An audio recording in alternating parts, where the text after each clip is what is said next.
4 years ago, I attended 3 regional qualifiers in a row with Final Countdown. Now, Final Countdown is one of the all time scummiest decks on the face of the earth. You basically stall your opponent for 20 turns to get a cheesy win, and you never attack or anything. I really wanted to get my first invite to the North American World Championship qualifier, and on the very last of those regionals, I managed to get it. Now, up until that point, I had never earned an invite. I suppose I hadn't really tried for an invite either, but those 3 regionals were some of the hardest regionals I've ever been to, and after that, I thought nothing would ever be greater than getting an invite. At the 4th regional that I went to afterwards, where I played a for fun deck, I got my second invite, and that was when I realized that there's more to this game than getting invites. And I know for a lot of my viewers and a lot of Yu-Gi-Oh players in general, getting invites, especially your first one, is some of the hardest times that you'll have in this game. I know it seems impossible to a lot of players, but let me just tell you, as someone that's come from the other side, that after you get that first invite, it becomes a lot easier to do more things, to get your first regional top, get your first YCS top, your first WCQ top, whatever you're looking for. But in the past, I've made videos talking about some key things that you can do to improve yourself as a player. And in this video, I wanted to talk about my top 5 ways to make yourself better at Yu-Gi-Oh! Now, these don't necessarily only have to go towards people that haven't earned their invite, but if you've been struggling to earn your invite before and you've been going to a bunch of regionals and a ton of different formats and you just can't seem to get it, I think that these tips in particular could really help you out. This is a topic that I'm very passionate about. I love introducing people to the game, watching them sort of struggle through their first regionals to get their invite, and then when they finally get it, it's one of the most satisfying things to watch them grow as a player, and really opens their eyes up to the more competitive aspect of this game. So without further ado, after that introduction, let's get started with number 5, brush up on your rulings. So this might seem obvious, but judging by the groups that I'm in, I feel like there are some ruling questions that come up every single day. Some easy ones to sort of familiarize yourself with are what a hard once per turn is versus a regular once per turn, where the hard once per turn lets you only activate one card with that name for the whole turn, where the soft once per turns or just regular once per turns let you use that once per turn effect if you have multiple copies. The other one I see a lot is cards getting negated. Can I use a second copy? And that's sort of the difference between using a card, which means that even if it gets negated, you can't use a second copy, and activating a card, where if the activation gets negated, you can use a second copy. Stuff like that is really important. And not only that, but there's obviously going to be rulings in your own deck, but you want to be aware of what the rulings in the meta are. Know what the costs of cards are, know what the effects of cards are, so you don't have to call a judge every round and get a lot of rulings wrong. And probably the single greatest tip in terms of rulings that I can give someone is never get a ruling wrong twice. Back when Dueling Network was around, that was like my big thing. If I ever had an admin called on me and I was wrong on a ruling, I made sure to never get that ruling wrong a second time. And if you go in with that mentality of sort of bettering yourself as a player and someone that knows rulings, I think you'll improve over time. And then as you learn more and more rulings, the game just gets easier and easier, and you don't have to look all of them up all the time. Also, Konami has a ton of articles on their website talking specifically about problem-solving card techs. Read all of those, read them twice, read them 3 times, do whatever you have to do, because problem-solving card techs is the bread and butter of the game. And maybe it's just because I played the game when it didn't have problem-solving card techs, so I know how much it fixes things, that maybe that's the reason I like it so much. But in general, if you haven't read those articles, definitely go, just Google Konami problem-solving card techs and they should pop up. Number 4 is practice your combos. Now that might seem obvious, but what I mean by this is that when you're at a tournament, you shouldn't be thinking of which combos you can do with the hand that you have. You shouldn't be thinking, well, if I do this, will it end with this field or will it end with this field? I'll just figure it out as it's going along. No, you should know what all the cards in your hand can possibly lead to, and the only way to do that really is to either go to a lot of tournaments or preferably just practice by yourself going through the combos. Because you don't want to have to be thinking about the individual combos and what they could do. They should just be in your brain. You should be thinking of only end results.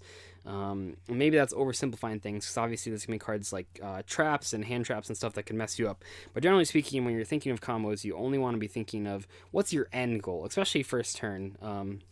So that you don't end with like let's say you're playing a synchro deck and you accidentally end with like one omega and then like a bunch of tuners when you could have ended with like triple omega Trish. Like those types of things can be felt out, I suppose, if you just play a lot of hands by yourself. It's pretty easy to do. You can do it in your free time. You don't have to do it online. You certainly can if you like having an AI to play against. But in general, I feel like if you just sit at a desk and practice hands for a whole bunch of hours, you should be good. Number 3 is learn to accept your losses and analyze your wins. So a lot of times when I see new players play this game, when they lose a game, the first thing they say is, oh, well, he drew the out, or if I would have drawn Regeki 2 turns from now, or he drew the one of, And I think that's a really bad mentality, because if your first reaction to losing a game is blaming some outside factor, it's going to be really hard for you to grow as a player. And a lot of times, especially, I see this happen the most with people that haven't played very long, because what they do, I feel like those first regionals where they're trying to get their invite, a lot of times they blame their losses, especially if it's on like the bubble, that very last round. They blame it on outside factors. But there's 3 games in a match, and I would say that for the most part, things are within your control. Obviously, there's going to be some sackiness in the game, but looking back and maybe thinking, well, I could have maybe done something differently 4 turns ago, and then he never would have drawn the out to my board because I would have killed him before that. As far as analyzing your wins, I think everyone has heard the saying before. It's not a saying, I suppose, but I think a lot of people have heard before that you shouldn't just win and never forget about that game. You should win and then analyze if you could have done it better, and that's really what I'm saying here. If you could have won a turn or 2 ago without misplaying, then maybe you should do that, because not all of your opponents will give you those extra turns to come back and win. So making sure that you don't, just because you win a game doesn't mean you played perfectly. It just means that maybe you drew better, or your opponent drew worse, or your opponent misplayed, or things just aligned for you to win. It doesn't always mean that you just played perfectly, had the best hand possible. There's always things to learn, even when you win, basically. So just analyze all your games, go through them, see what you could have done differently, ask people for advice, that kind of stuff. Number 2 is specifically for longer events, but please stay nourished. Greasy foods are not good for long tournaments. I know some people like greasy foods a lot. I personally feel like I'm going to throw up if I have chips all day at a regional. But some good foods to have are like fruit snacks that are like real fruit snacks. Granola bars are fantastic. Yogurt is good. Water, for sure. Water or Gatorade. Really try to stay away from the pop. I know it's hard at conventions sometimes. I mean, they have pizza and they have pretzels and they have hot dogs and stuff like that. But if you can try to bring something like a sandwich, maybe with some deli meats, a lot of places that have regionals also have stores nearby them that you can buy stuff like that. Basically, anything that's not greasy is what I would go for. I mean, really try to stay away from like McDonald's. If you have to go McDonald's, I guess buy the apple pie. That's probably not greasy. But yeah, fast food in general, fast food, pop, energy drinks for sure. Energy drinks you'll always just burn out.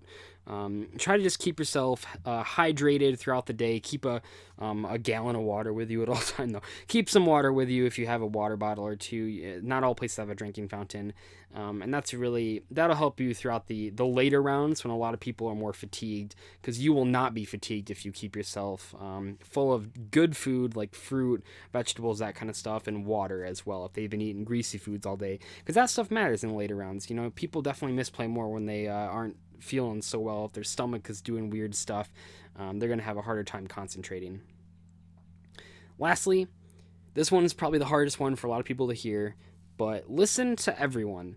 Now, at first, when I did this video, I had that one as listen to people better than you, and while I think that's true, I think it's also worth listening to people that are worse than you or are on par with you, because you get a whole variety of perspectives, and you might find out things that you don't know. I know it's really easy on Zodiac to just put down anyone that is worse than you, but I think listening to them and figuring out where they're coming from, you might discover some things. Maybe you discover some things that your opponents are thinking. Maybe you discover a new tech that maybe their deck list as a whole needs work, but they have one tech card that works in your deck that you can try out. But I do want to emphasize that listening to people that are better than you and acknowledging that they're better than you is definitely the most helpful thing you can do. I think that a lot of people, when they start this game, start it with someone that's better than them already, so that gives you an immediate mentor to have. I know when I was first starting this game competitively, I had a couple mentors, and eventually I got to their level, and now I've probably even surpassed them because a couple of them stopped playing. But having someone that you can sort of ask all of your questions to, ask for deck advice about, I think that's really good in the game. And like I said, also having people at your same level, because then you can kind of all grow together.